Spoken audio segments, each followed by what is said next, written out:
over the whole, But the idea that if I can go fire to camp, self-pay, that's getting, there's a self-assured, pole on the top of the large employers. where So the I pool said, is, okay, and it I'm goes all going the way to to the end those of of the you field. who Also, help profit leak, fund your account, zoom in, but wow. use the And then they got a system for your drone. employees. Oh, really? monitor your health. I'm excited for It's everything. crazy. So you're gonna get these rates. Based on Don't walk on on. VHS. Okay. Don't walk anywhere near the, What? like where the pool is and the What? food court. What? ESPN's taking over the whole area. Flips around the whole insurance model. 'Cause I was at NHP, so I was. It's crazy. So it's good for no? We get a lot of money from that. Yeah, it's interesting. We don't get a lot of money from it, we're spending a lot of money. Really? We don't get money, they don't? They don't pay us, no. They don't? It's costing me money to get all this stuff put in. Why wouldn't they, why wouldn't It's a they? commercial, basically a That's commercial. exactly what G, Hey, turn the it G on. study. What's up? Okay, is this running? This is live, we got everything? How much money? Okay, They haven't folks, given me welcome total, back. It's not gonna be A lot of cheap. people have to come and go. I'm just wondering which one. Tom, do you want to go before these guys or after? What do you think fits? Doesn't matter to me. Which one do you think fits? Well, what's he covering, same thing?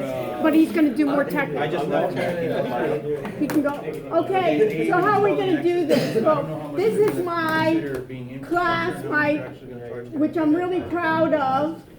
We've done You cybersecurity. weren't proud of the other one, Okay. The other one, they're different. They're completely different folks. That's That, what we're looking at. I don't know. We're not gonna get into that. But what I wanna do is, we're doing in this class, cybersecurity. We have CS students and business technology students. So what I'd like to do, I have two groups of speakers here. We're so conscious. I have Tom Packard, who is he's been Chief Technology Officer for a number of healthcare companies, including CareCloud, another company called OrthoSensor here in Florida. And he's been involved with a lot of basically thinking about infrastructure, the back end, security. And he's given here a small demonstration of some of password securities and looking at some of the threats to cybersecurity.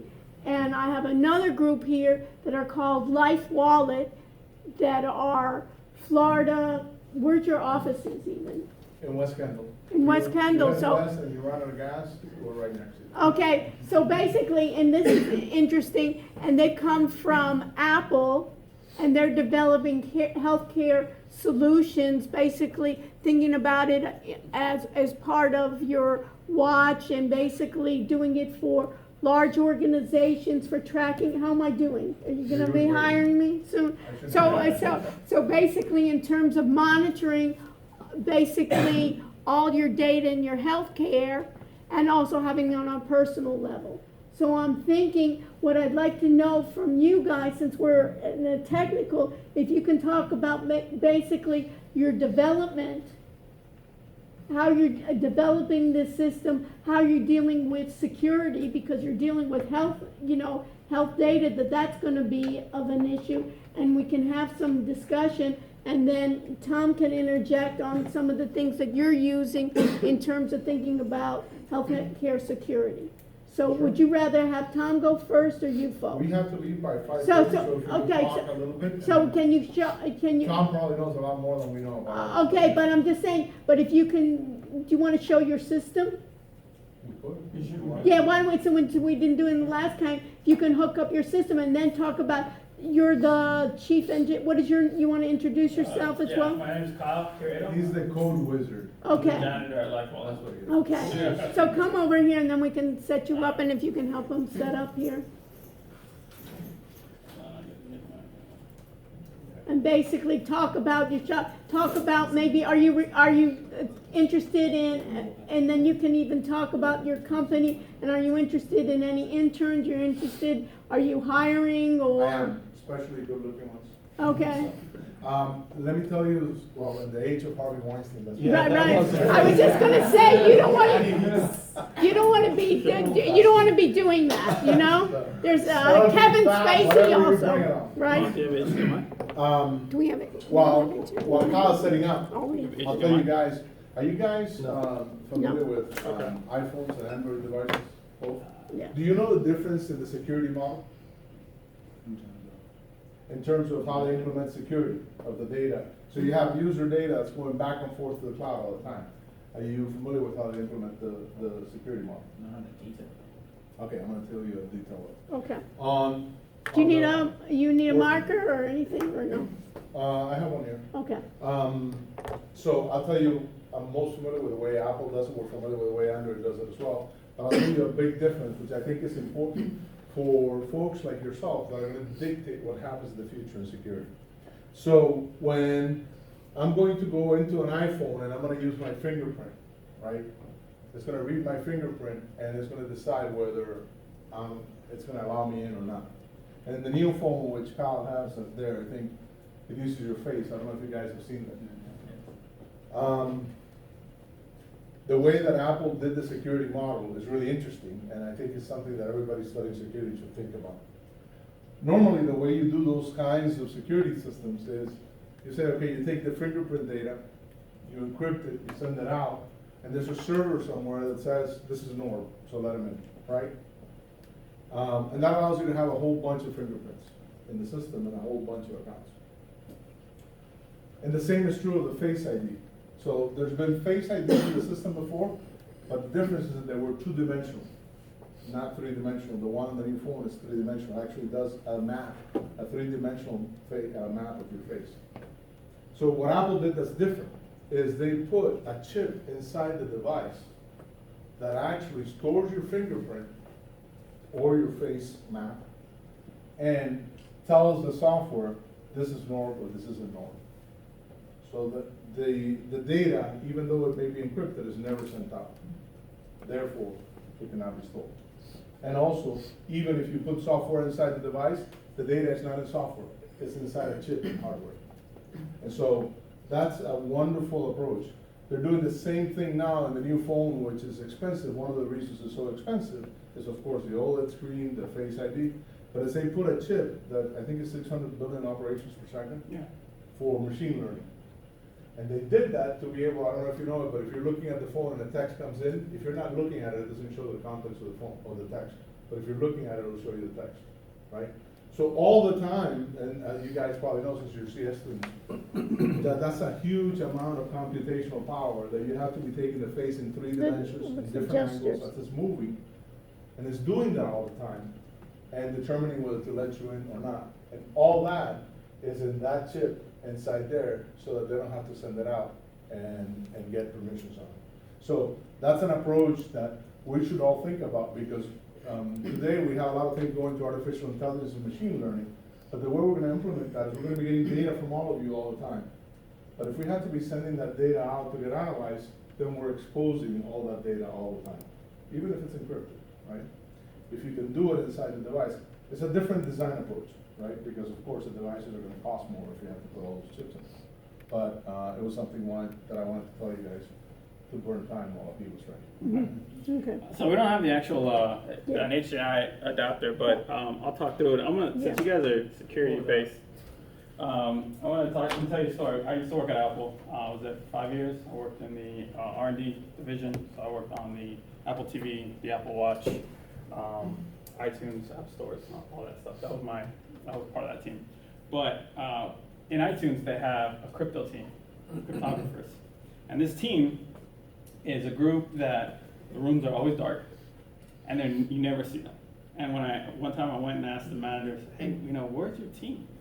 And he goes, crypto guys are the hardest people to find, right? Because if you're They're all really weird too. So they're really, really because weird. these are the hackers, and so they don't have a LinkedIn profile. They're not out there. So the hardest people, but these guys get paid to break DRM encryption, which is like, stuff for audio and DRM encryption. So if you guys are getting into cryptography, just know that your group is going to be non-social.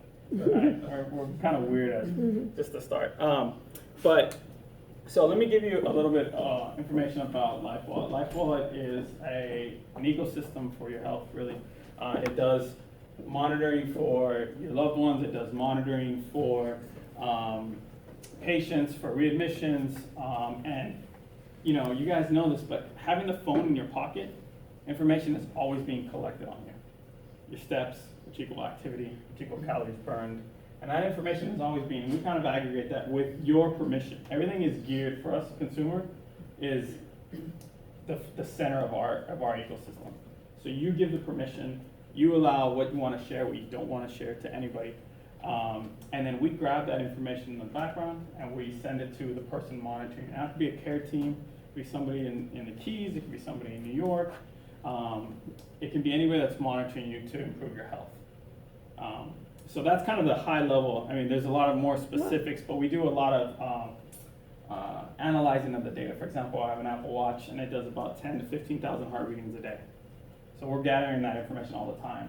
And what we allow our physicians and our monitoring team to do, or coaches, is to sort of set up a sophisticated alerting system. And this alerting system allows you to say, all right, listen, if your heart rate gets above, let's say 175, then alert this entire team. Hey, Kyle's heart rate's above 175.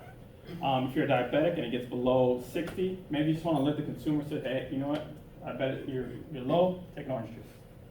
So that's a whole layer. When you think about infrastructure, we started with a very simple concept, which is let's gather data.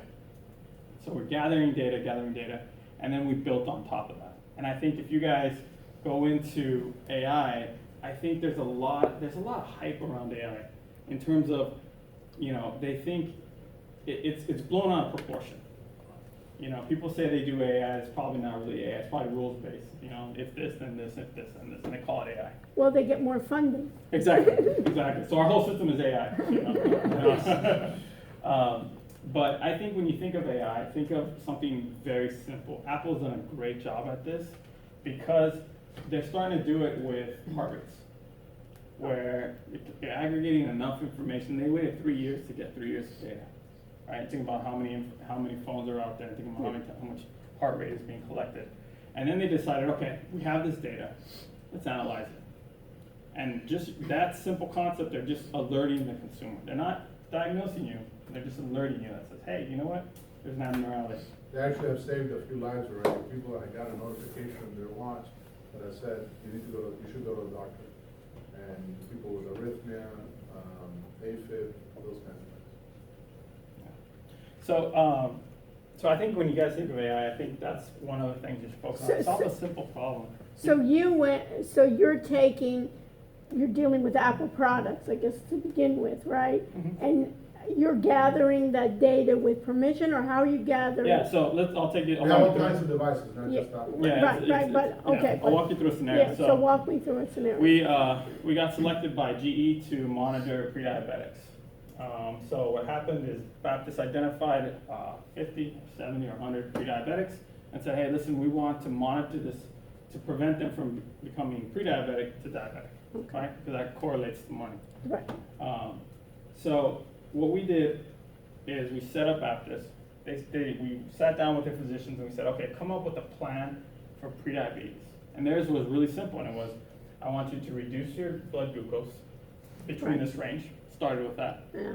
And then we said, okay, what are the tasks that you want to give these individuals? And they started with a real kind of templated system. And they said, oh, we want people to walk, we want people to measure the blood glucose, we want them to take a picture of their food, and then we want to have 30 minutes of exercise. All trackable from all your devices.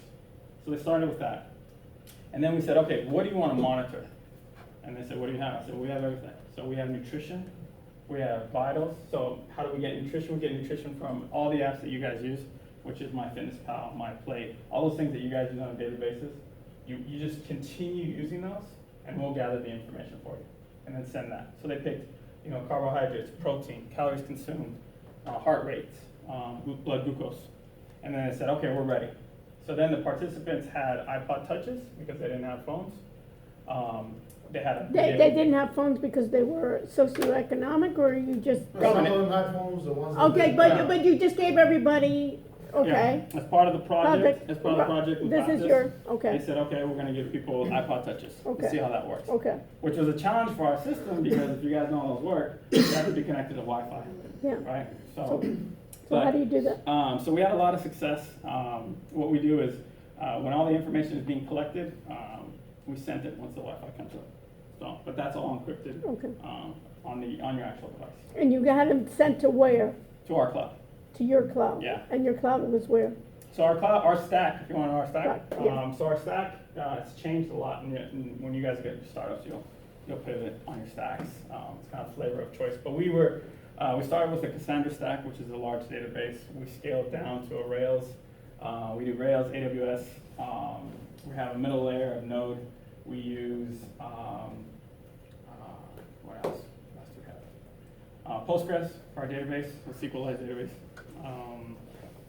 And then we use all AWS. to start. Okay, so all AWS, Yep. you, They're HIPAA compliant cloud. Right. They have their own encryption. We do their notification. So we used to start with Urban Airship, which was another notification center, and we scaled to AWS, so we're a full AWS stack.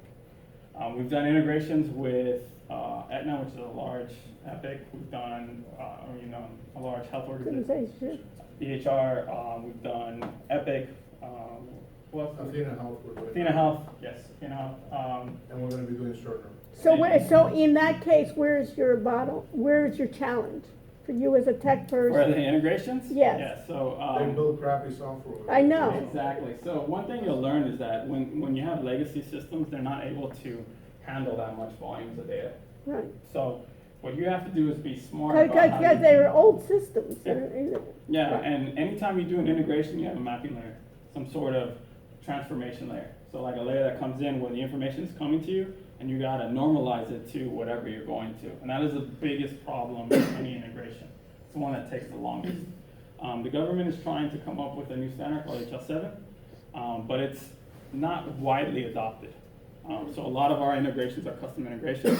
But what we did is we built a mapping layer that we have, and we just modulized it, so that way when we're like, oh, we need to do Athena, boom, modularize Athena. We need to do an Epic, modularize. So once you get the data, then you send it back to the organization and the Exactly. patient? Athena does a great job. They kind of tell you, so this is how we want the information. This is how you're going to bill for it. This is how the physician are going to bill for it. So we kind of took their instructions and mapped it to that and transformed all the data. And So- how big is your team? We have 4 people. So we believe in a So- model called 10Xers. We used to have about 17 people in the team, we had them for a while. And then, we really couldn't get, we have a test that we do, which is similar to the same test that Apple goes in there when you try to go in as a student, as a engineer. Or Google, they do the same kind of test, they're intensive. Yeah. And we couldn't get anybody to pass it in this area. Yeah, just so you guys know, if you. We stopped doing that, we hired some people and then. They didn't pan got- out. Yeah, and, so now what we have is, we have a smaller team that works hard and produces a lot of code. But of course, we've been writing the software for 3 years, so. So you now- don't outsource any of your, No, those we 4? don't outsource. So everything is It's within your group? Yeah. So your role is what? The in director, team? I kind You're- of manage everything, So you manage and then you get architect and all that. the architect for it? Yeah. Okay. Yeah, and I've seen a lot of people are doing that onshoring. They tried the outsourcing for all these years and they're pulling it all back. I It's recommend horrible. it. It's It's yeah. horrible. We've worked with systems that do that, and it's just you get what you pay for, and it's, there's no passion behind anything that you do. You should always have passion in what you do, but when you contract or you outsource, you're going to lose that passion. So back to these participants got these plans, and we monitored them for 6 months, and then at the 6-month mark, we said, okay, come in. And there was a team monitoring them. They had a few nurses that were using this, and the engagement was great. We had great numbers. We had a person that lost 25 pounds, lowered their A1C almost 6-7 points. Their Life Simple 7 score was down almost 8 points. So we had a lot of great progress with that and great success. So, but that's our stack. I mean, I don't know if you want. I don't know how technical you want to get. Or first I'll open it up to the students if you have any questions. So, in terms of aggregating all this data, I mean, obviously you get permissions, but what are the biggest challenges you had with aggregating this data? I mean, we're talking about people writing crappy software.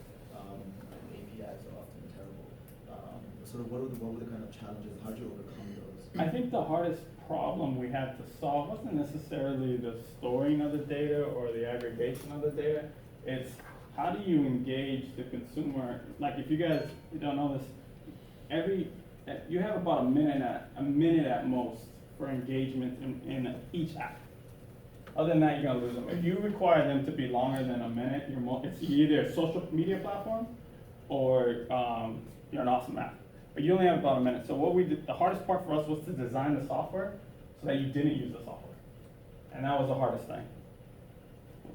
Consumers, building an app for a consumer is difficult. We had some challenges in the beginning. So we used to have a team of around 20 people. We've scaled it down, we're around 10 people right now. But we scaled it down because we built all the software and now we're more in a maintenance mode and enhancement mode. But in terms of challenges, at one point, from a group of 4 people, we could be collecting 2-3 million data points a week. So one of the things that we did is we spent a lot of time and engineering into making sure that it wasn't gonna use up your data plan. So we compressed everything, we encrypted everything. And the other one was that we didn't want the data collection to affect the performance of your phone. So we spent a lot of time and money. Those were huge challenges. And so subsequently, now that you have this, what are you finding are your main challenge areas? Now that you've built the software, you have a platform that's functional, you're getting partners. What do you find are your current challenges that are different to during development? I would say that it's the healthcare industry. Yeah. It's very antiquated. The government created HL7 for exchanging data, patient data. Well, the healthcare providers don't want to exchange that data. They want to control it. And so the healthcare industry, they all know that we want to move to a value-based healthcare system where it's not rescue-based, it's value-based. But it's the same thing that happened to the music industry before iTunes came out, right? They were all fat, dumb, and happy, and saying, we're gonna keep selling records, and they would sell you a CD. You guys are too young, but a CD was $15, and it had 13 questions, 13 songs, and you only wanted one, so you had to pay $14.99 for the whole thing. And then they came out originally, by the way, Apple wanted to put the songs at 49 cents, and the music industry didn't allow it. They put it at 99 cents, and they put DRM, digital rights management, so you couldn't duplicate it. But, easy hackable. and then they went away. There's no longer all the music now in the cloud. Well, the same thing is happening to the healthcare system. And there's a guy also from Apple that gives speeches, and he tells a story. And I'm gonna tell you the story because I think it's relevant. He says, look, like in the late 1800s, we didn't have ice. And so you have 2 guys that go out and they break ice and they bring you ice. And so the problem was you had to be relatively close to the ice source. You couldn't get it down here in Florida. That was version 1 of the ice factory, right? Version 2 was they built these huge factories, they got horses, and now they could deliver ice, but you still had to be relatively close. And then version 3 was your personal refrigerator, right? And now all those got ice. The interesting thing is that none of the companies that created the leap from version 1 to 2 or to 3 were actually in the business. They came from outside. So often in an industry, you find that the industry can't innovate because they're so focused on, let's make it I don't know, I'm sure you guys know, Henry Ford used to say, if I would have asked people, they would have asked me to make faster horses, right? And so, that's the problem. That happened to Apple, they did the iPhone, they were not in the phone business, and every one of the phone businesses said they're gonna fail.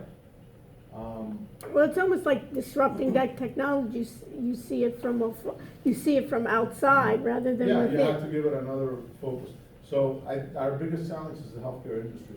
We're seeing now, after several years engaging them, that a lot of the people that have been with us are starting to get it. And they're seeing, you know what, people don't really wanna come to the hospital. But it has been in the past for reimbursement, has Yes, been the that problem. still is, So another that's challenge. a problem. The reimbursement model is based on. So if you're healthy, I as a physician, I don't get paid. You don't come Right. to see me, I don't get paid. If I talk to you via email, if I talk to you via a secure telehealth, in the past I haven't gotten paid. That's gonna change. So Yeah, when the I model get is that, prevention is out of pocket, and rescue, you're gonna get reimbursed.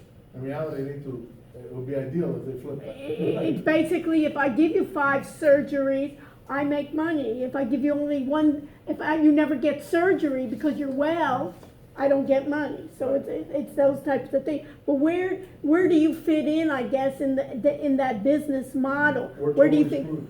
Huh? Completely screwed. I'm just kidding. No, we're prevention. We're prevention, right? No, but So- where, so you go after the Aetnas, you go after those EHR systems, where do you see, I guess, What you we're go seeing over nowadays is after in Apple? Population health, and remote monitoring for like diabetes prevention, which is gonna be reimbursed in 2018 for the first time ever. I think after that, they're gonna do hypertension, because they're just such huge Mm-hmm. components of our cost of healthcare.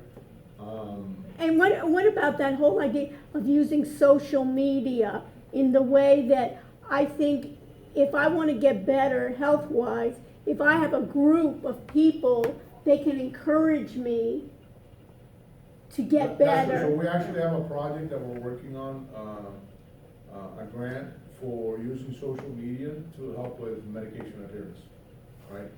It's just that stuff is difficult because not everybody reacts the same. Right. What we wanna do is Yeah. we wanna create, artificial intelligence-based chatbots that adapt to your personality. Yeah. You know, some people have a personality that they like a general to control, like me, I'm married to a general, kind of.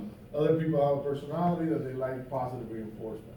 And so depending on, what we wanna do is match a bot to your personality and use that, virtual assistant to sort of help you reach your goals. So it'll be able to say, I need to go exercise after that, and tell me it's now 6:30.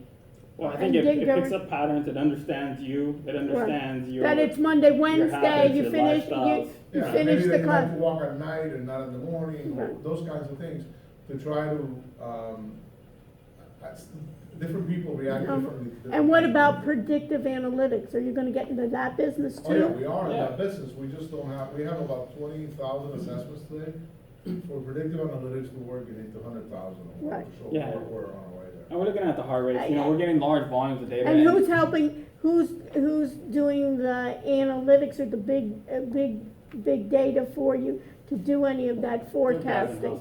We've What? connected to Watson Health, to, GE has a artificial Predix. intelligence engine called Predix, DeepMind from Google. We don't care, we just pick the best one out of those and use it. Yeah, we have the data, so we'll funnel it through them. It's just really coming up with the model and, you know, what you're trying to find, or what you're trying to solve. It's really what you need The to problem do. is that they've created so much hype around AI, Yeah. that it makes it difficult, because people ask you to do stuff that's impossible, Yeah. you know, so. And it has to be they don't understand it has to be a very narrow problem. At this point, Solve we a just don't simple have a- problem. Problem, a Everyone very, solve a very- big, huge thing. Right, but it has to Solve be something very really simple. narrow. Start there. Right. Yeah. Okay, so what do you think is your biggest threat right now then? In terms of something that could disrupt, because you guys are disrupting a huge industry right now. So what do you think, sort of now and going forward, would be your biggest threat then, to disrupt your industry? We have threats from very large companies that are, for example, Cerner or Epic. Every time they sell a hospital, I don't know if you know this, it's typically $100 to $200 million for the installation of software. And that's pretty crappy software. I said it's Right. but it's really pretty crappy software. And, they're threatened by us. And so they could crush us, because we're small. Yeah, being bought out and shutting you down was probably the biggest thing, the scariest thing, right? Because we started something with a vision, and a competitor could come in, buy you, and close you up. And Yeah, but I think the genie's out of the box. In Yeah, I that, I think maybe what it is more a threat from an Apple or a Google.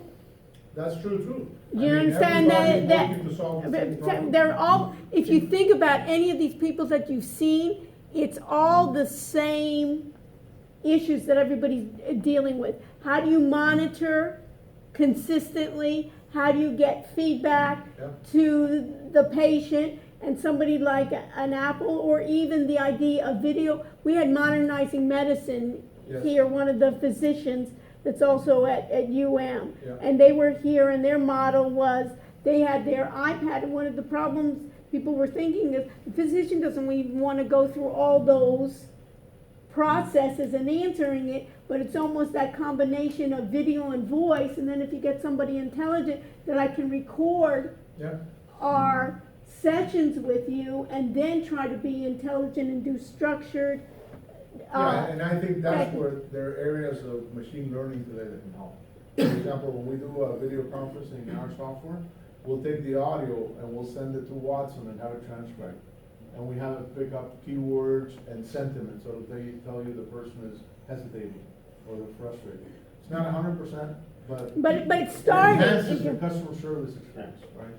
So those things are usable, and we're trying to use them. Another one we wanna use is analysis of the skin, because when a doctor is in front of you, they're looking at your skin, they're looking at your facial, and when you're going through a video conference, you don't see those details well, right? And so we're starting to try to do those kinds of things, so we can give that feedback back to the doctor. And it's probably even voice stress. You can think about Exactly, voice the stress is stress everything. where somebody said, how much pain are you in? Yeah. I'm sure there's ideas, and then how many people lie to their doctor? Yeah, Lie to their everybody lies to dentist. the How many times do they say, oh, do you floss every day? You know, are you eating right? You know, they ask you these questions. What am I gonna tell the And doctor? that's No, the I'm not beauty of eating the- right, right? That's the beauty of the monitor. So diabetics tend to lie about their blood sugar, right? Because they learn to control it, right? And one of the things that we find with our system is that it makes it a lot harder to lie, because they just measure the blood sugar, and we're taking those values and giving them to the doctors. So also, you can't be lying all the time, you know, eventually you lose track of the pattern. So, that's one of the benefits of this monitoring. Number one, that you can be getting the values all the time, and the other one is that you can establish patterns that you couldn't otherwise do if the person's coming in and wants something. So you started this company how long ago? We started almost 4 years ago. So you've been together 4 years? You Yeah. started He from took the me very. from Apple, he stole me. Maybe We've you actually stole- been together like 20 years because we spent so much time together. Right. Yeah. Right. So it's the 4 years, and your goal is what? Is to partner with somebody like an Apple to buy you, or No, a well, G- maybe, Apple's actually talking to us. We don't really wanna be bought out yet. I mean, And how are you doing in terms of funding? we're doing horribly. We're asking for money in the corner. And why do you think? But I'm saying there's so much healthcare We've raised, and almost $7 million. 7 million. And why are people not putting more money? Why do you think people are not putting more money Well, no, into they it? are. We're talking to people that are interested in putting more money. It's just difficult to raise money. There's a lot of hype. So everybody says, I'm doing this, I'm doing that. Right. But how you're doing it makes a huge difference, right? It's not the same to see a Bentley or a Porsche, or see, you know, a car that's not at that level. It costs different amounts of money to make each one of those things. So, for us, our success has always been when we're able to show the software, allow people to play with it, because our focus is the consumer and simplifying the whole process for the healthcare provider and for the consumer. And engaging the consumer, because one of the problems with healthcare today is the consumer is not at all engaged. Yeah, they come to your office, they wait for 2 hours, you bill them, and that's it, but you don't know who they are, you don't care, you know? And so the consumer, it's really weird. The healthcare provider is not the payer is not the healthcare provider, and the patient is neither. And so it becomes really weird. And we want the consumer more involved so that they feel accountable, so that it enhances the whole healthcare process. The other. But it definitely is going to change, and especially here in the United States, this healthcare is atrocious. We spend the most money and we get the least amount of. Yeah, we have a lot of problems because, for example, there's some cases where you go to a doctor and the doctor wants to do the right thing, but they're afraid that you're gonna sue them. And now they're gonna make you do all these tests, and they're gonna make you spend a whole ton of money, and they're doing it because they don't wanna get sued, or if they do get sued, they wanna have proof. Well, it's not also evidence-based. I read today an Well, article, evidence-based, it's not evidence-based. You know, have you ever seen about when people have clogged arteries and they do angioplastic and then they put in a balloon to clear your arteries and everybody's really feeling good about it? Well, it turns out there's thousands of procedures like that. And they show you a picture, you almost have a clogged artery, and all of a sudden it's clear, what would everybody feel? Wow, right? Right. They've now done studies and it makes no difference. There's almost that effect, you know, like how they have the halo effect, that you feel that, first of all, you went through that procedure, did good. So they did a study where they put in a wire, right, in your groin, right? But they didn't do the ballooning and they didn't do it, and they found out there was no difference between the two groups. So here they've spent millions of dollars and everybody felt like the consumer said, hey, it worked, but no one was any better. So you have all these types of tests that there's not been any evidence based on it, but the doctors like it, right, because they're gonna charge. No, And a then lot you're of saying, times they don't know. For example, we deal with a lot of diabetic patients, and depending on your blood glucose and where you wanna take it, is the amount of insulin you take. Well, the average doctor doesn't have a sophisticated algorithm to tell you, take How much? this much. So they just tell you, take this much, and that may be too much. And we have people that are spending $600 a month in insulin, right? Well, if you could reduce that by $300 by half, just because they administer it right, you know, which is some of the stuff we're doing, precision medicine, right, where you take, our software is gonna be able to tell you, okay, your blood glucose is this is how much insulin you should do, and there's pens that are coming out that through Bluetooth allow us to know how much they actually put in. so do they care about when you're providing this, like to a Cerner or to even the Baptist Health, they're concerned about security? You assure them just, and you say, I'm using AWS, and AWS is compliant? Meeting with security with a hospital, It's I've met terrible. at least 40 times with 40 people at a time. That's a blocker for us right there. So- And do they even know? They don't know much, but they roadblock a lot, They do. So they just say, don't, they're afraid, so they They're just say, afraid. they're afraid, but they don't give you any, but how can they tell that you are secure? We Yeah, do they that. give you a document, well, not a document, it's like a book, and they say, fill this out. And then All they, kinds of questions. all kinds of questions, and you fill it out, right, and you tell them, and it's all, you know, what type of certs do you do, are you, Right. you know, SSL, are you TSL, you know, the whole thing, you fill it all out, and then you submit it back to them, and they say, okay, we approve it. Do they read it or not, I don't know. Right. But, you know, part of the problem with security is traffic, they block a lot of traffic, so inside of the office, when you're a third party, you're gonna get cert issues, because they just haven't, you know, if you introduce a new API, or if you introduce something else, there's a whole process that has to, or if you do versioning, so you version your APIs, and you go from version 1 to version 2, you gotta go resubmit the certs, Okay, so, okay, thank you very much. Any questions we can answer? yeah. And so what are you looking Technical to, questions. what are you looking to hire? Huh? Are you looking to hire interns? Yes, send us, I'll leave you my card, And what is the Anyone in idea? AI, we'd like we're looking to AI. do some AI, and we're looking to do some augmented reality Yeah. stuff, so fun stuff. Augmented reality, there I think that really could be a next, to do something with augmented, that you actually see the real world plus, you know, rather than I think being. that's gonna be great for a lot of Okay. things like depression, PTSD, in some cases maybe encouragement, right?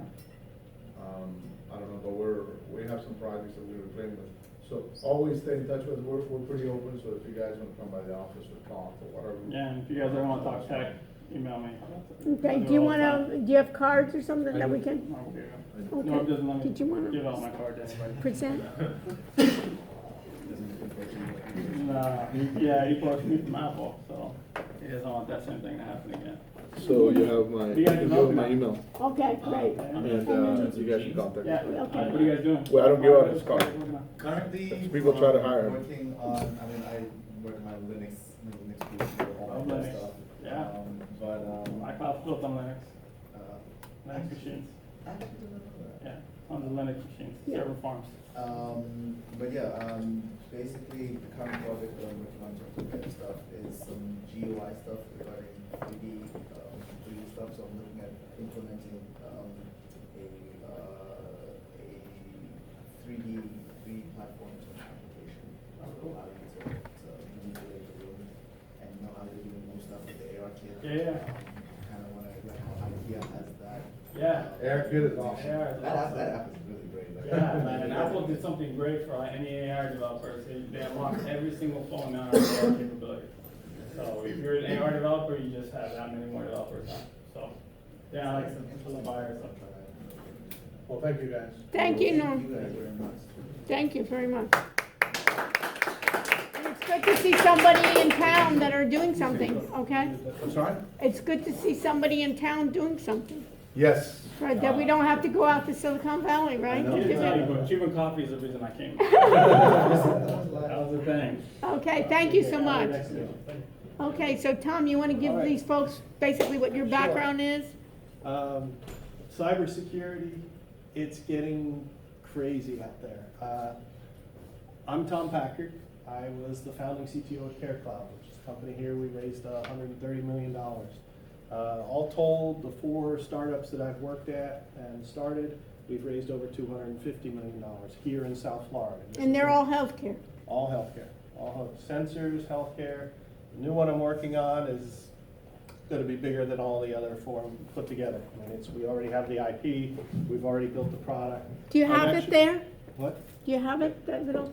This is And- kinda interesting. He basically has a sensor for the vagus nerve. You put it in your ear, right, and it's supposed to help for depression.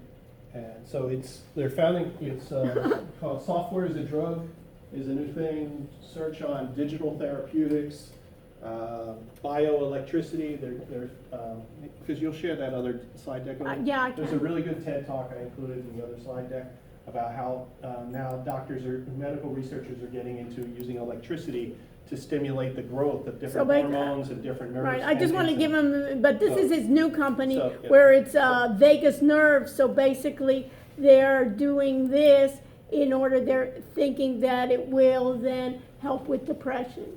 So basically, you'll have that device and then it will then, basically then. But what I have to do is build out the whole infrastructure, just like the guys at LifeWallet did. I have to record all this data from all these sensors and talk to them and being bidirectional. So you see how where it is, so, So- right, how do you collect all that data, and then how do you do predictive analytics on all that data that's? And I'll show you a slide, it's Right. not in here, I'll show you Yeah. a slide of the infrastructure that we're building out, and it'll give you a picture of how far we have to go, just as a startup today. We didn't have to do that. The other thing you should know is, he asked the question, and that's the way it's been, like, a hospital wants to do business with you. Now hospitals and the Aetnas and the Optums, they're saying, I want you to be CSF certified, Common Security Framework. You've got to know that. If you're in cybersecurity and healthcare, you need to be familiar with the Common Security Framework. I've spent the last year and a half doing that for CareSync in Tampa. It is grueling. We did all the work, but trying to get all the policies in place and all the tools, and then getting the staff to keep up and change their policies and change their behaviors, that's very hard. So it's gonna be another 6 months now, after I've got all this stuff in place, all the tools, but now to actually transition it into the whole organization, so people are reflexive. Because what they're measuring is, do you have the policy? Do you have the procedure? And these are all different scores that you get. And then they need proof that you've implemented it. So if you're doing background checks, they're gonna go into your HR files and they're gonna say, show me the date he signed his agreement to work, show me the date on the background check on that employee. So they're really going into great detail. They have assessors that go in and look. Then the next steps that nobody's doing yet, because you only have to get a 66% right now, the next steps in the Common Security Framework is then you have to have monitoring and managed. And those are the next steps of saying, okay, you had a security incident, how did all that flow back and to reassess the policies and procedures to avoid that from happening again? So with that, I'm gonna segue into something on cybersecurity that all the security starts from the users. The users are still our biggest problem. I mean, we can secure the servers, we can secure the infrastructure, but it's still the user. The users are getting tricked. The users are using bad passwords. So what I'm gonna do is show you LastPass. Does anybody here use LastPass? One. What's that? Just one. So LastPass is what I recommend to everybody using a password manager. I use it with a YubiKey that I carry with me all the time. I have a duplicate of my YubiKey in a safe at home, but I don't know what my passwords are. So like Google allows you to have 50 and 100 character passwords, they generate that. And we're gonna actually do a hands-on demo. This isn't just gonna be a slide. But if you wanna have a vet, if anybody's in security, listen to the Steve Gibson Security Now podcast. By the way, these slides are on our slides and Blackboard. These slides, if you go to our slides, you'll see that, the slides. And there's a link there to the podcast, but if you started episode 1 and came all the way forward, they're into this like 13 years now. It's like a master's in IT. They have a whole multiple episodes with how the internet works, how DNS works, how SSL works, all this different encryption. So they call him the explainer in chief. You don't want to be reusing passwords on different sites. Your password is only as strong as the weakest site you learned it on. All those people that went on the Ashley Madison site, and then they go out to Facebook after they breach one, and they reuse that password on all these other sites. And you don't ever want to reuse your password. Well, how can you if you're trying to remember them? The standard now is length is more important for entropy, and finally NIST is coming back around and saying, forget about the complexity, forget about special characters, numbers, and capitals. The more important thing is to take all those passwords, when somebody puts it in, run it against a list of 10 million known weak passwords, and don't allow them to use any of that, or make it 100 million, or whatever that number is. That's more important, and length is more important than entropy. Get people in the habit, start telling people that. So they're finally reversing that, and then anywhere you can, use multi-factor authentication. And that's not, the SMS system on the phone is weaker, it's easier to spoof. It was never designed for security. Get the Google Authenticator, which is what looks here, and it's what's called a time-based one-time pad. So this is unique to your device, and it'll say enter the code for that device, or I really like the YubiKey here, and it generates, all you do is you plug it in your USB, you touch it, it generates a long string. That's what it looks like. And then they're fairly expensive. They're about $50 a piece, but that's what I use to secure my LastPass. And then I make a copy of this, and there's one in the safe. God forbid I lose my wallet, I would never be able to get into any of my passwords. So what we're going to do is demonstrate how we're going to use LastPass. So I'm going to call up LastPass, and we're going to do the kind of things that you can do. You add it into all your browsers, so it's just automatically there. And if you pay, it's like $2 a month. Then it'll work on all your iPads, your iPhones, so you never have to remember any of your passwords. Like in the old days, oh, what's the password? And you have to go over to your iPad and type it in. Now you just click on the link and it takes you right there, which helps with spoofing of the address because you're always clicking on links. You can save sites, all your sites there, and it'll just automatically fill in. So you go browse to a site and it just automatically fills in your password and user ID for you. It also has a generate secure passwords feature. You can save notes. So I do things like save, how to SSH into a particular server, what the IP address is, whatever. And you can save your SSL keys right in there. But if I want to have notes, so I've done that like as part of sysadmin work. We'll say this is how you SSH into the fax server, or you telnet into the fax server, and then you share that with the other admins, and then you can either revoke. So we do that as teams, to be able to share passwords, like things like a fax server, where you're not going to create different users for every user who's an admin on there. There's a really great feature on here called the Security Challenge. So it'll actually grade you. It'll read through all your passwords in the browser, because when it stores your passwords, it's sending a giant encrypted blob up to LastPass. It's strong encryption, hasn't been broken yet, and it only gets decrypted on your browser. So this Security Challenge runs through and says, how many times have you reused passwords? How long are your passwords? And then it has a really nice feature that says, we've detected all these email addresses in your system. We're going to go out and compare that to all the databases of people who've been compromised and breached. It's a great value add because you're sitting there, oh, you used to have a Yahoo account. And it's still in your LastPass, you go click, and all of a sudden you find out, oh, my Yahoo account is on one of these databases that's been breached. Secure notes, I save like photocopies of my driver's license, my passport, and put it right into that secure note. So again, if you lost those things, you could just print them out. You can share your other passwords, and then now they have the new LastPass families, which is perfect for me. I have 4 kids, and I can just get them and say, okay, here's the password for Netflix, or here, but I can revoke it, I can give it to them where they can't see it and use it, or they can actually be able to see it. Okay.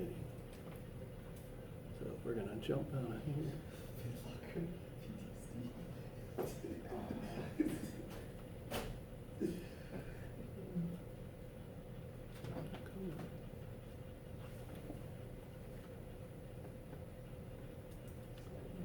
Yeah, kind of.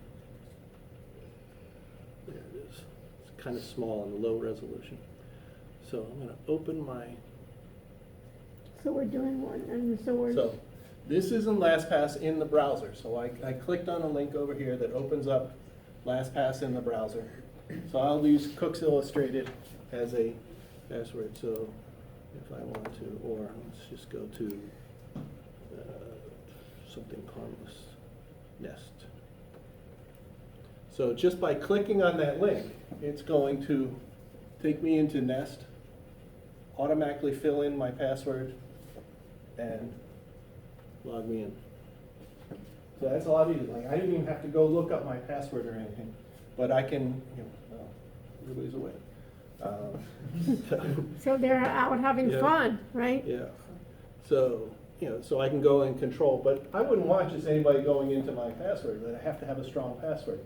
So when you go to do a new password, it's detecting that all the time. So like if I change the password here in the site, it's gonna detect, hey, you were in a password field, would you like me to update LastPass with that? But it's syncing across the Chrome, the iPad, and the Firefox or Safari, whatever browsers, because it's going out, grabbing that encrypted blob and then bringing it down and decrypting it in your browser. So it's very easy to search for things if I want to do root. So AWS root keys, like I wouldn't want anybody to ever get those things. And one thing I don't store in LastPass is the QR code. So when you use Google Authenticator, do not save the QR code, especially for your Amazon links. If you guys know what, because that's the biggest thing. People are putting their AWS root keys out there, they get found and they're home. It's really bad.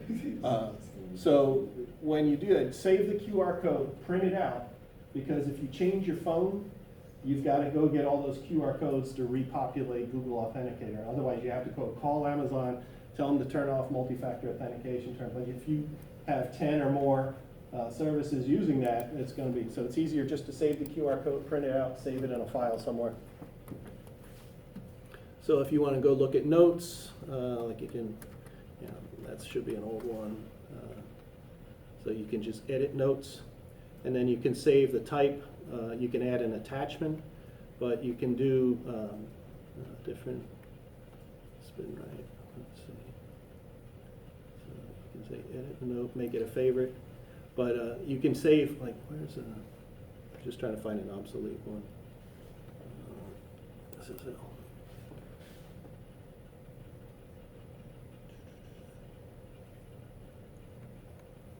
And what Okay. about security flaws Yeah. with this? Okay, With so, some of the browsers. well, like here, you just pick the note type, and then it's gonna prompt you for what was the bit strength, and so it has custom based on that type, so what type of secure note that you're saving. So I could store a PGP key, for example, in LastPass, and like know what the format is. And Yeah, what the strength is. exactly. So if I were to say, create a new note here, oops, those are my kids. So you put it in folders, or you want an address, a bank account, credit card, database keys, on driver's license. And the nice thing there is I'm always cutting and pasting. Like if I try to order stuff without LastPass, all that annoying of having to type in your address and stuff all over again and cut and paste your credit card and stuff, you don't have to do that, because now you just have the LastPass feature. You can say fill those forms. So when it detects you're on a new shop, and you can say fill in the forms, and then it'll prompt you, because if you put detects a credit card number in there, it will ask you, do you want me to send the credit card to this form too? It'll double check. Because that was actually one of the sneaky ways they recently, just in the last year, did it. They were putting a hidden credit card collection field way over here on the web page, so you wouldn't see it. So you go in and you use any of these password managers where it fills in, and it's actually way over on the left. So they had, why are they allowing content on a web page that's not visible on the screen? So they had to fix that. So here's where you can say generate a strong password. I usually default to 25 characters. So it just generates that. You can copy the password if you want to put it somewhere. It shows you the nice history. Well, I don't have any history there. You would see the history, but you pick whether you want punctuation, minimum reuse, avoid ambiguous characters, make it pronounceable, depending what you want. So I usually just tell it generate something as long. Usually you get into some of the sites where it says can't be longer than 12 characters. Well, then I think that's really weak. No password should be less than 12 characters. Recently used. So we have about 5 minutes. Oh, what's it? We have about 5. Okay. So you So go I'll with- get through that. So then if you go to the security challenge, this is where it was really nice. So you could say show my score.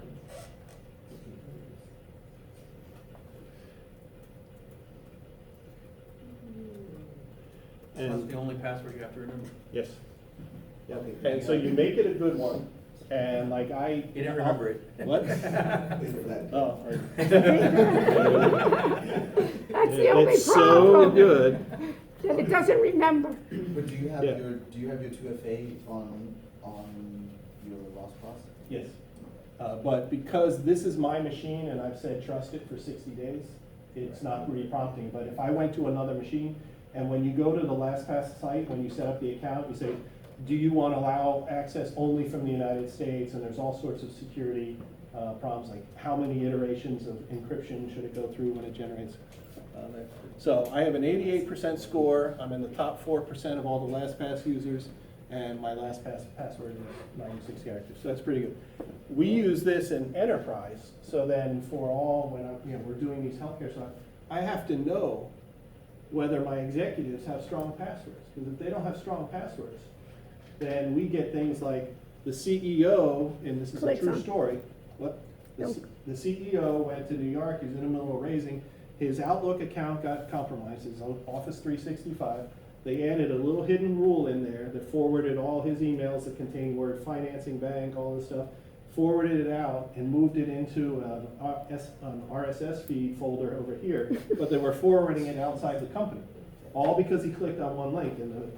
But they'll do things like OrthoSensor. They registered a name called OrthoSnezzer with Vistaprint, where you don't need a credit card to go. So then all of a sudden, they were able to imitate the CEO talking to the CFO, talking to the accounting controller, saying, wire this money now, why hasn't this done yet? And this guy actually called back 4 times in a day. Where is this money going? Because they're really under pressure, but they're really counting on the fact that if you put enough pressure on the account, they'll just wire it. And Vistaprint actually got busted that day until the CFO and the CEO met at the coffee, and they said, oh, I wired that money. What money? This $50,000. And that was the other most clever hack I've seen this year. It was a guy who had invented malware, nobody knows who he is, that looks for Bitcoin addresses in the copy and paste buffer. So then, yeah, it's really smart. Because the guy goes, he was wiring $30,000 worth of Bitcoin to somebody, copy, paste, changed it, doesn't know where the $30,000 went. Yeah, because no one's manually types out Bitcoin. Right. Those things are huge. Yeah. They're Right. long, Yep. obfuscated. My brother-in-law is a real estate lawyer. Same thing, his firm got hit where the email went out as a Word doc. It arrived 2 hours later, slightly changed, and it arrived as a PDF at the client, telling it with At the wiring what? instructions. Well, they changed the wiring account. They changed the wiring account. Everything else was the same, but somebody was a man in the middle in there that somebody intercepted it. So the guy, there's so much money in cybercrime, and we're always behind. So that's LastPass. Okay.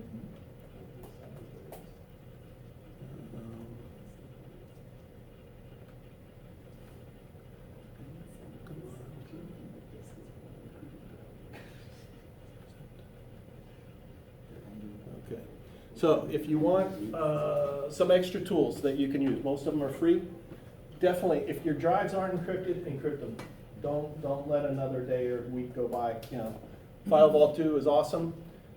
Take a look if you ever need to do managed Macs at scale. There was one from the large systems conference. Google manages 35,000 Macs worldwide with only 5 admins using a product called Simian. It's open source.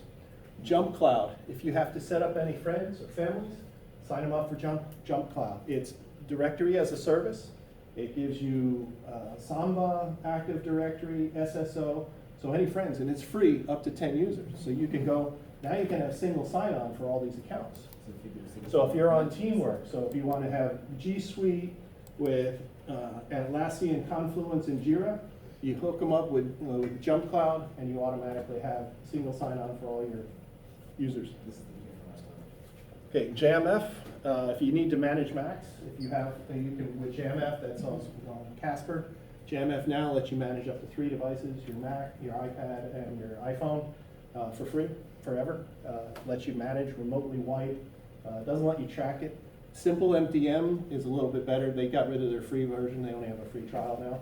But that allows you on a graph it on a chart. I have all my kids' iPhones on that, so I can see exactly where they are right from that. But it allows me to remotely wipe it and push down policies. Another one, if you want to track, this is a little heavier. Orbicule Undercover allows you to turn on remotely. You report your Mac stolen. It starts turning on the camera, taking pictures, firing them off. So it's pretty cool. I put that on all the Macs that we deploy. Okay, happening right now. This is going on today. Hopefully it will never happen. Does everybody know what Mirai was and when they took down Amazon and Dyn, the DNS service? This is so much worse.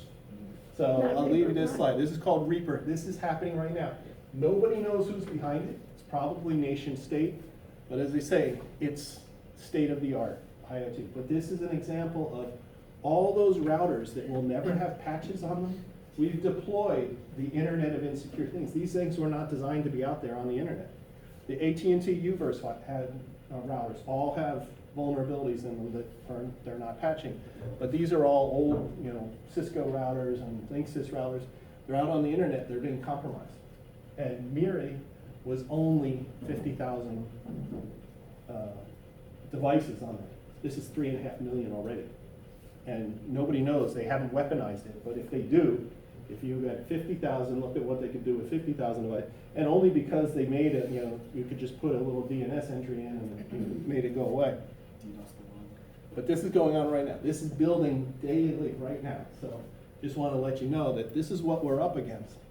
And when I've been doing the CSF stuff for the last 1.5 years, and it feels like I was in this rip current of security just pulling out. I was like, they tell you when you get caught in a rip current, don't panic, just swim sideways. But sometimes it feels like with this stuff, that the shore is so far away that we don't even. So what have they done with Reaper?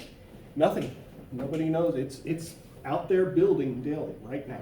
I mean, it's there's a link on that Reaper that takes you to the current site from F5 where they're tracking what this thing is doing. But this is a lot of people who didn't pay attention to security for many, many years, and they don't have to patch these things, but these things went out with vulnerabilities in them, and now they're being weaponized. But with a ThingBot of 3.5 million, you could do a lot of damage, and that's what people do, like the NTP, they call it bandwidth multiplication, so that if you go and say, send me a list of all your NTP servers, so you send one packet of 64 bytes, and you get back 500,000 bytes. Well, now what you do is you send that packet to all these NTP servers, spoofing the return address to be your home address, and now all the NTP servers on the internet are going to send back 500,000 bytes to you. You're offline, and that's these amplification attacks that Mirai does. But it's not attacking anyone yet.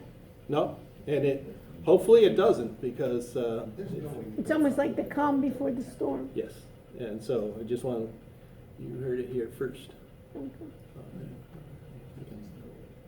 Make that bigger. Now, this wasn't originally part of the fit, but since that guy talked about stack, this is the stack I'm building for my new code, Equality. So security, because we're building this virtually. So we've raised $1 million, we're going for $20 million on April 1st. The way we're doing it, we're using Salesforce, and our accounting system will be Accounting Seed. We have to do subscription management, but then by using Google Suite, RingCentral, all these work with Jump Cloud, so single sign-on for a virtual team, single sign-on from that, that's all cloud-based. For managing the office, I love the Sophos firewalls, you can download those for free. It does Wi-Fi, it does you can do country blocking, it gives you everything you want, it works very, very well. I love OSSec, that's an open source security, so then what you have to do is look for things that are changed. They call it, it's log management and looking for anything that's changed in the configuration. Nessus is then looking for the alerts from the threats. They say, okay, we have this file that's being changed. Where's my alert coming so that I know about it? Management engine is how we deploy all Windows and Macs. JMF is how we manage the Macs. And then QNAP, you always want to have some local service, local file service, so you can put like a 20 terabyte QNAP, and that way your Macs can back up and use Time Machine to back up to this device, and then you sync that to S3. This thing does it very cheaply, plus it has single sign-on with Jump Cloud. Then, using everything in AWS, the web application firewalls from them are fantastic. Terraform is the number one thing you should be looking at in terms of a security perspective, because Terraform is a thing called infrastructure as code. There's a thing in IT, in a lot of servers that have been touched by hand, they have what we call configuration drift. Things that change subtly over time. Oh, Tom turned on SSL or SSH to the world because he hadn't had it. Tom forgets, he's out sick the next day, and then he forgets, and all of a sudden we've got SSH to the world turned on a Bastion server in the data center. We wouldn't want that. So Terraform deploys all your servers new. So no server ever gets modified. You change the recipe and you redeploy. So everything's going. So your code that defines the server is what you know is running in production. That's infrastructure as code. Chef does the configuration of servers. So once Terraform puts it out there, Chef does the configuration. And then Docker is a new thing. It's kind of like, think of it as a lightweight virtual machine. So instead of having to repeat the whole kernel, you have a container. Docker actually came from the old S390 mainframe world. It was the way they had containers, they had Docker, and they donated all that code to Linux, and that became Docker containers. And so that we have this beautiful thing, because you get less overhead. You can run more containers on a machine than if you ran virtual machines. So you're using the hardware more efficiently. So that's our main focus, manage resources. Yeah, it came from. It came from S390. there. But since there's only so many people who are going to use it, by donating it to Linux, they multiplied the power of Linux. So if you have Alien Vault, the other thing you guys have to have, if you run into a shop, and this comes from 1.5 years of remediating a company. So Alien Vault, or you could use Sumo Logic, it's called Security Incident and Event Management. So you have to send all your logs to a server, where then you have a graphical tool, because in the old days, you'd be SSHing into that Apache server, and then you'd be tailing the log and tailing the error log, and then but if you have servers that are over here in AWS that spin up during the busy time of the day, they're only up for 8 hours, and then they're shut back down. There's no server to log into anymore, so you have to get all your logs in here, so you have everything dumped into your SIEM. I'd say 90% of the companies that I've dealt with that are in healthcare, putting cloud, don't have that in place. That's a requirement for common security framework. You have to, and Alien Vault does it. It was based on open source, but they tied the log management with alerting. So they did a really good job, so that when they see this event in the logs, it's actually saying, hey, this is really bad. This is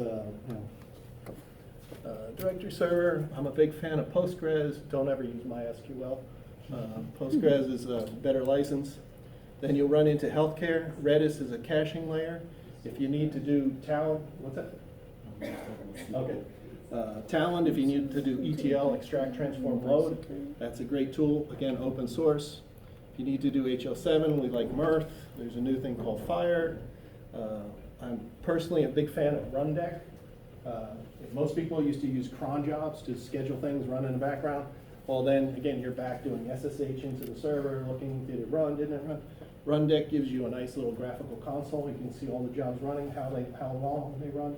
It can actually spin out different worker machines. So instead of it running on, cron jobs running on one server, you can say, spin up a server to run this job, spin up another one to run this job, spin up another, and then grab your code from GitHub, run, shut down, turn off. So it's a perfect thing to combine with AWS, because you can run on servers, spin up servers by code, part of the job, shut down, and they're not consuming resources.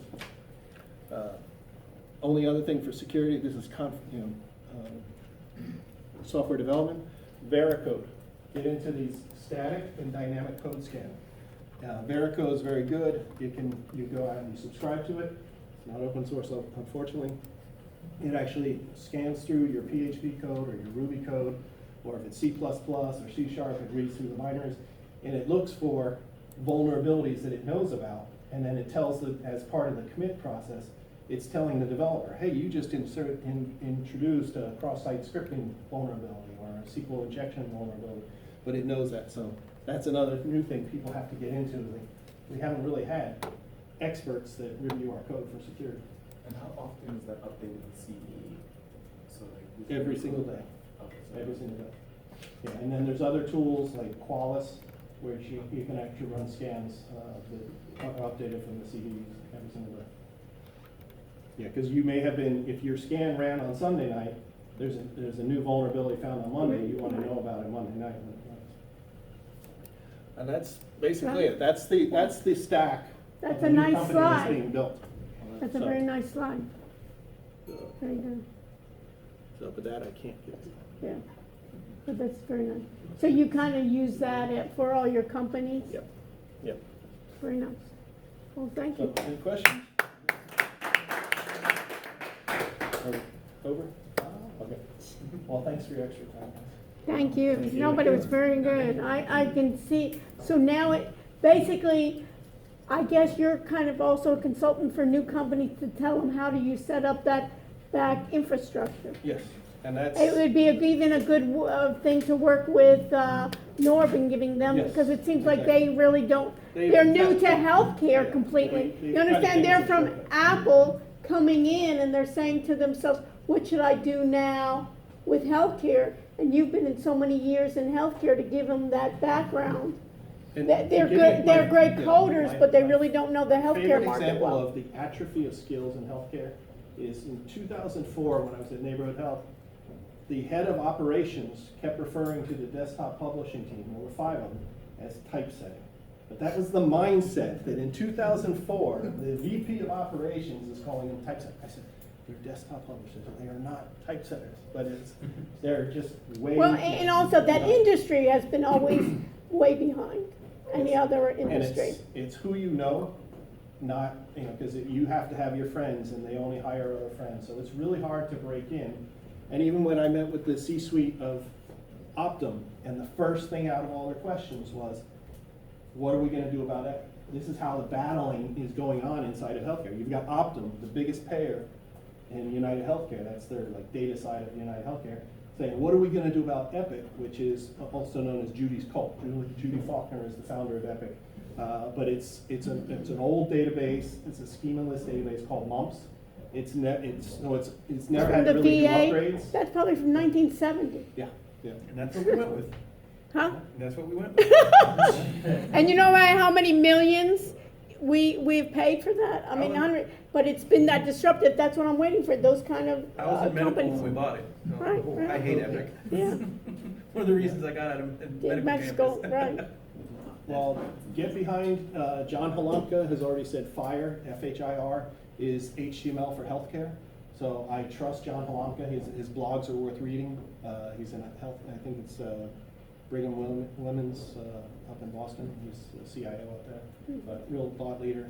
But find out all these things, I mean, right now, big data, the Spark project, all these things that are happening in healthcare, all these new devices, these guys, like you said, their biggest threat is, can they break in? Will healthcare allow us to innovate, and I No, think it but, will. it will, but I think those guys, you can see the Apples and the Googles, they're all dying for that stuff, because that's where the money is, and that's where all the big data is, and that's where, especially, you can make it universal, especially in the United States. Okay, well, thank you, Tom, for coming out. Thanks, everyone. It Good was luck. excellent. I think it's good that people get a sense of it. Okay, Great question. so we, we'll see each other next week. Stay with me if you have additional questions, and we'll have some presentations. You have plenty to do, huh? Yeah, oh my God, Right. crazy. I'm gonna work William, probably and Eden, 60 can- hours in the next 4 days. Yeah. William, can you be so kind? Eden, can shut this down, please. Let me know. Thank you so much.